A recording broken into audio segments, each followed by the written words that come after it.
Good afternoon, students. We are going through the chapter The Age of Industrialization. In this chapter, we have seen that how industrialization was held in Britain in the second half of 18th century. We have saw the situation of 17th century as well as 18th and 19th century. Now we are going through the topic industrialization in colonies, especially in our country. In India, how the effect of industrialization spread in our country. We are going through that. We have already done the age of Indian textile.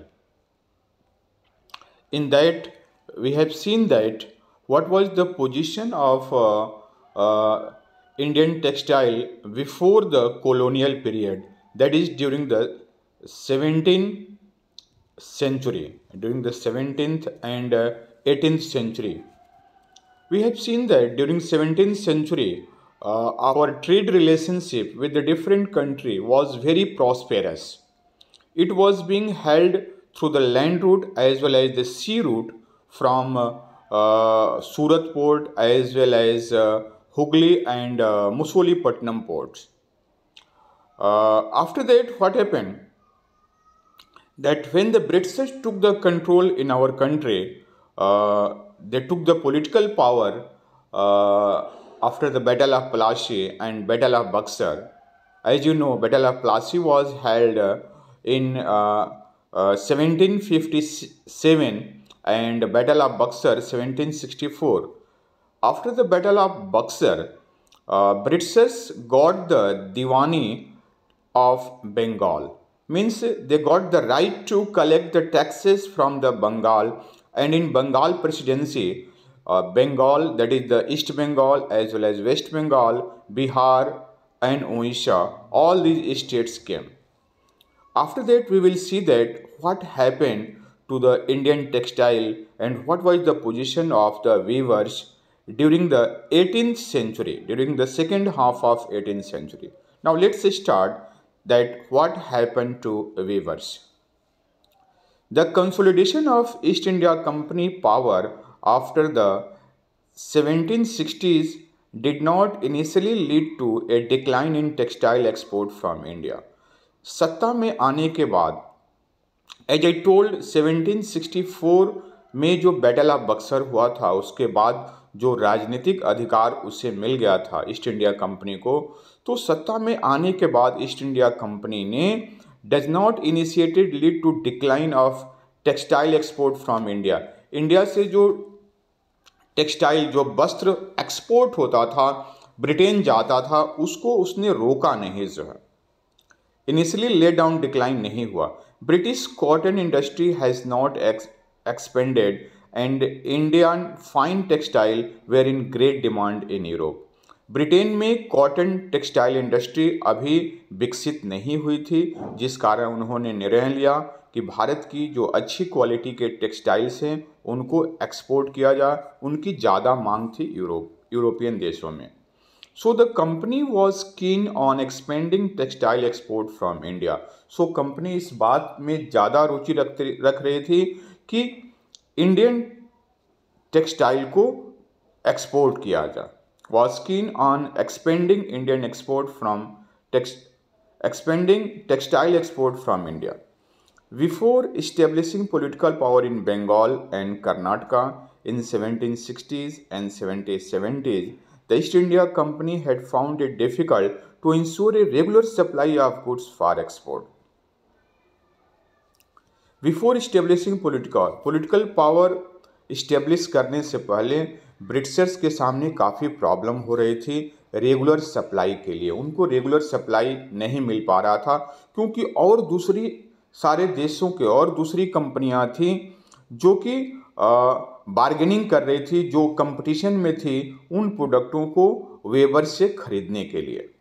Before establishing political power in Bengal and Karnataka in 1760s and 1770s, the East India Company had found it difficult to ensure a regular supply of goods for the export. वो उसको अक्सर जो सामान बना बनाया सामान था वह नहीं मिल पाता था जिसको कि वो एक्सपोर्ट कर सके. who were the competitor, the Dutch, the French, Portuguese, as well as the local trader compete in the market to secure woven cloth। बुने हुए कपड़ों को लेने के लिए फ्रेंच, डच, पुर्तगीज और लोकल व्यापारियों के बीच कंपटीशन होता था कि हमें दे दीजिए, हमें दे दीजिए, जिसकी वजह से वीवर्स को फ़ायदा होता था। उनको बार्गेनिंग करने का मौका मिलता था, जो ज़्यादा रेट देता था उनको वो कपड़े दे देते थे। So the weavers and the supply merchant could bargain and try selling the product to the best buyers. जो वीवर्स थे और सप्लाई मर्चेंट थे,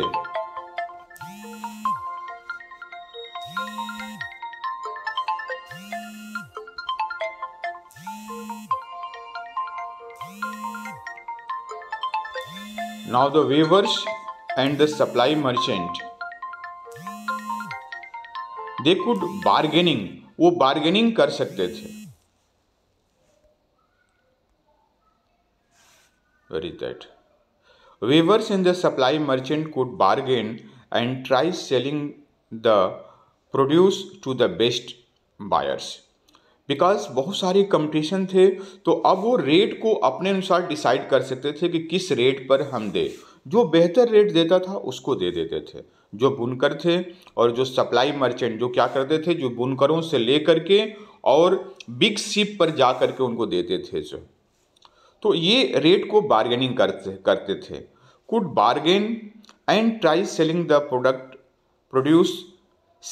produce to the best buyer.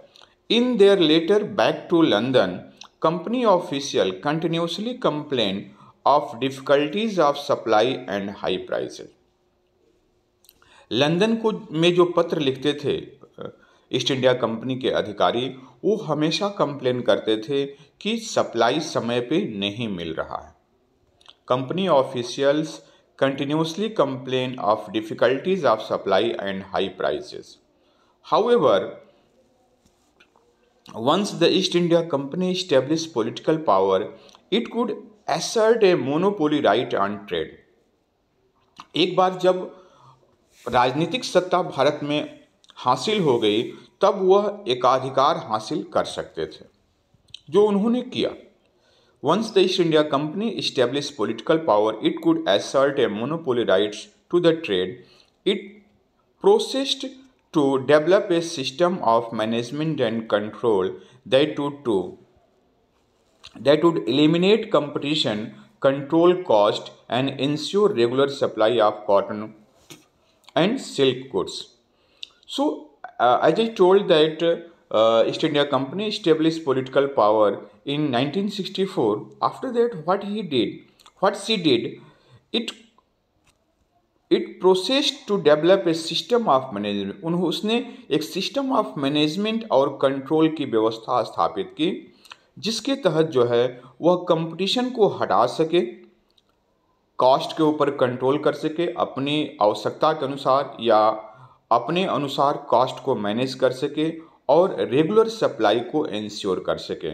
इसके लिए उन्होंने क्या किया, एक सिस्टम डेवलप किया जिसको मैनेजमेंट एंड कंट्रोल सिस्टम बोलते हैं। जो this is did through a series of step. वो इस तरीके से किया गया। उसके मैनेजमेंट और कंट्रोल सिस्टम में प्रमुख दो बातें थी। फर्स्ट क्या था? First, the company tried to eliminate the existing trader and brokers connected to the cloth trade and establish a more direct control over the weavers। उन्होंने कंपटीशन को हटाने का प्रयास किया, जो है कि जो भी कंपटीशन था दूसरे कंपनियों के द्वारा, उनको बाहर का रास्ता दिखाया जाए। The company try to eliminate the existing traders, जो पुर्तगीज, डच, स्पेनिश थे, उनको हटाने का काम किया। And brokers connected with the cloth trade and establish a more direct control over the weaver. इसको कैसे किया? It appointed a paid servant called the gumasta to supervise weavers, collect supplies and examine the quality of cloth. उन्होंने एक paid servant means वेतन भोगी कर्मचारी रखा, जिसको गुमस्ता कहा जाता था।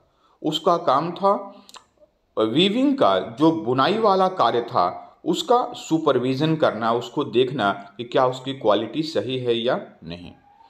और टू कलेक्ट द सप्लाई, बाद में सप्लाई को इकट्ठा करना और उसकी क्वालिटी को एग्जामिन करना कि क्या ये एक्सपोर्ट करने के योग्य है या नहीं है।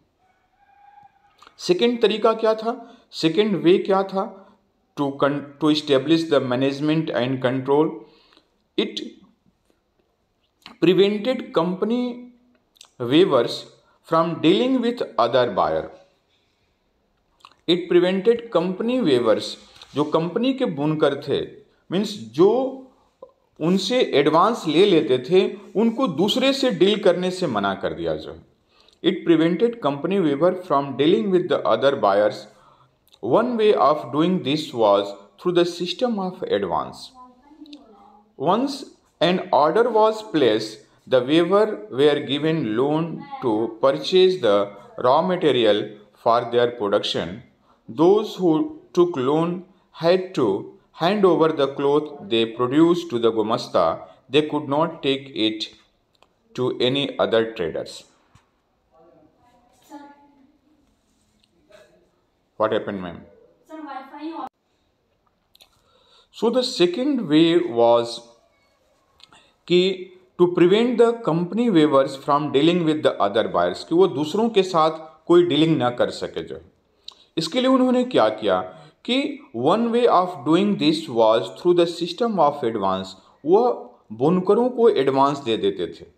Once an order was place, एक बार जब ऑर्डर दे दिया, एक बार एडवांस का ऑर्डर दे दिया, the weavers were given loan to purchase the raw material for their production.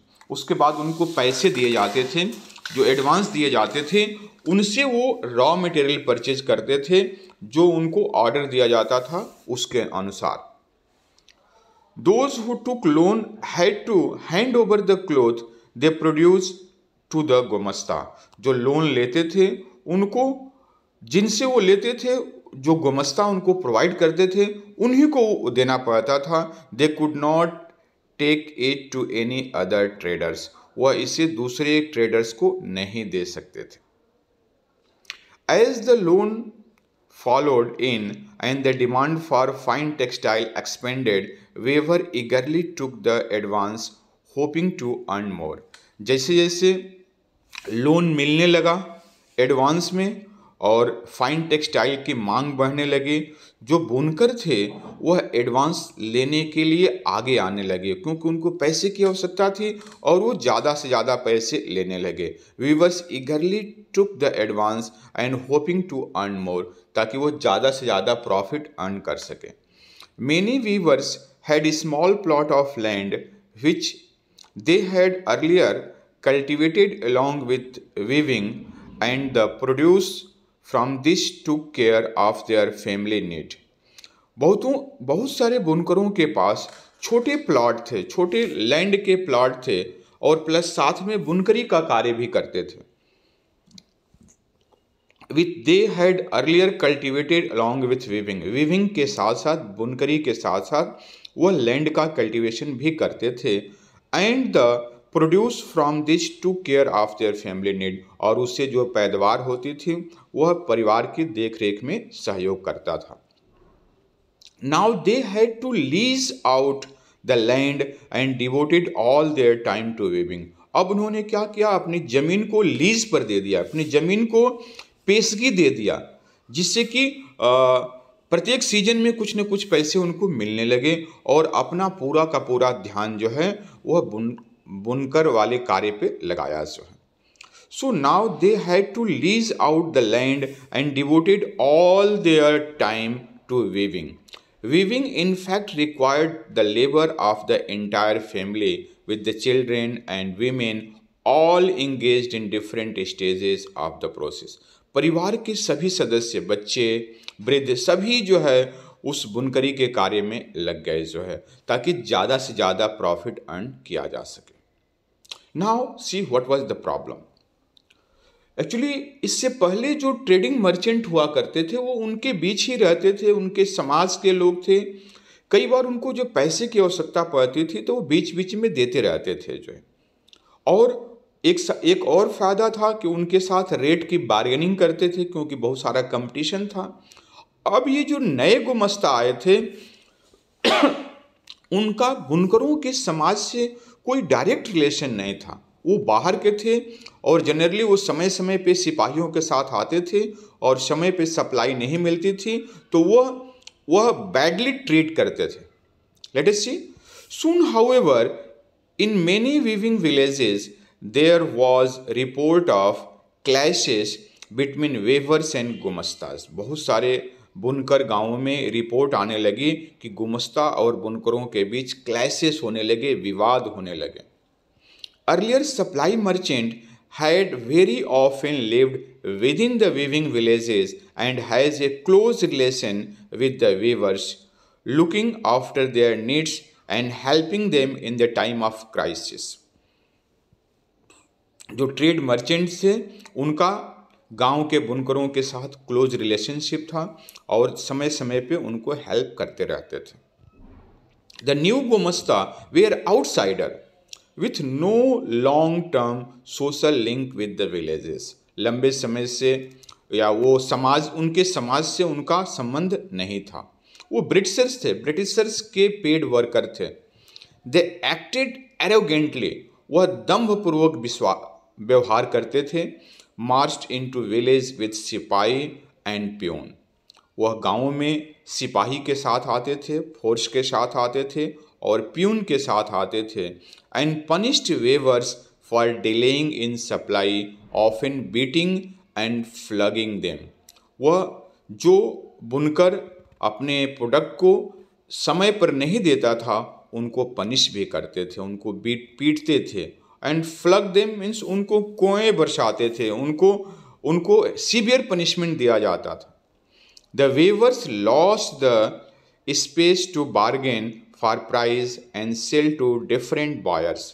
जो बुनकर थे जो पहले बार्गेनिंग कर पाते थे अब वो चांस खो दिए थे, बिकॉज चूंकि वो एडवांस लिए थे और वो केवल गुमस्ता को ही अपने प्रोडक्ट को दे सकते थे। The weavers lost the space to bargain for price and sell to different buyers। The price they received from company was miserably low and the loan they had accepted tied them to the company। और जो पैसे मिलते थे वो काफ़ी कम थे, क्योंकि वो पैसे ले लिए थे इस कारण कंपनी से बंधे हुए थे, दूसरी जगह नहीं जा सकते थे। In many places in Karnataka and Bengal weavers deserted villages and migrated, setting up loom in other villages where they had some family relation। बहुत सारी जगह पे कर्नाटका और बंगाल में बुनकर अपने गांव को खाली कर दिया, डेजर्टेड मीन्स खाली कर दिए और माइग्रेट हो गए, दूसरी जगह चले गए। कहाँ चले गए? जहाँ उनका अपना फैमिली रिलेशन था, अपने रिश्तेदार के यहाँ, सगे संबंधी के यहाँ, दोस्त के यहाँ जा कर के अब बुनकरी का कार्य करने लगे। इट मीन्स अब गुमस्ता जब पुराने वाले ठिकाने पर जाएंगे तो वहाँ पर वो मिलेंगे ही नहीं, इस कारण से अपनी जगह को बदल देते थे। In many places in Karnataka and Bengal weavers deserted villages and migrated, setting up looms in other villages where they had some family relation। Elsewhere, weavers along with the village trades revolted, opposed the company and its official। weavers along with the village trade means जो बुनकर थे और जो गांव के व्यापारी थे, जो मर्चेंट थे, जो मर्चेंट ट्रेडर्स थे जो है, उनके साथ मिल करके रिवोल्ट कर दिए, विद्रोह कर दिए। Opposing the company and it's official, company और उनके जो ऑफिसर थे, जो गुमस्ताज लोग थे, उनके साथ रिवोल्ट कर दिया। Over time many weavers began refuse loan, लोगों ने लोन देने से मना कर दिया या लोन लेने से मना कर दिया। Over time, many weavers began refusing loan, closing down their workshop and taking to agricultural labor। और अपने जो दुकान थी उसको बंद कर दिया, वीविंग का काम बंद कर दिया और खेती के काम में लग गए। By the turn of 19th century, cotton weaver faced a new set of problem। 19वीं शताब्दी के शुरुआत में जो हमारे बुनकर भाई थे उनको और ज़्यादा प्रॉब्लम झेलने को मिला। That's all in this video lecture.